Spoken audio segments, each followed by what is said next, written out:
Madrilène et madrilène, laissez le coach Ancelotti tranquille. Oui, cette saison n'est pas meilleure, mais dire que c'est entièrement de sa faute, c'est que vous n'avez pas bien suivi les matchs cette saison. D'abord, ce qui se passe en interne, vous savez rien de ça.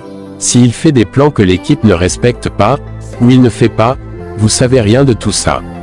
Mais d'extérieur, c'est les joueurs en 80% le problème. Aucun orgueil, aucun caractère, aucun respect pour le club, ils ont oublié qui ils sont, les voir jouer est répréhensible et répugnant, ils jouent comme s'ils n'en ont rien à foutre. Sinon, même sans entraîneur, vous pouvez jamais accepter que votre éternel rival vous gagne 4 fois de suite et surtout dernièrement après la déclaration de Lamine qui disait que vous pouvez jamais les battre cette saison même si vous marquez 2 buts.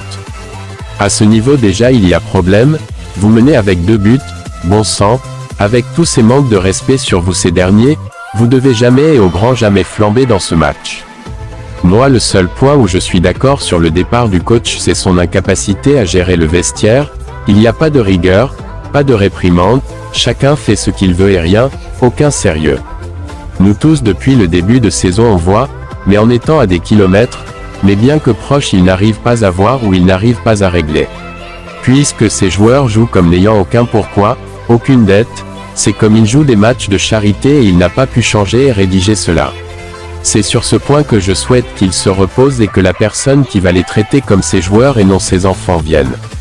Sur ce merci Don Carlo, moi je te manquerai jamais de respect.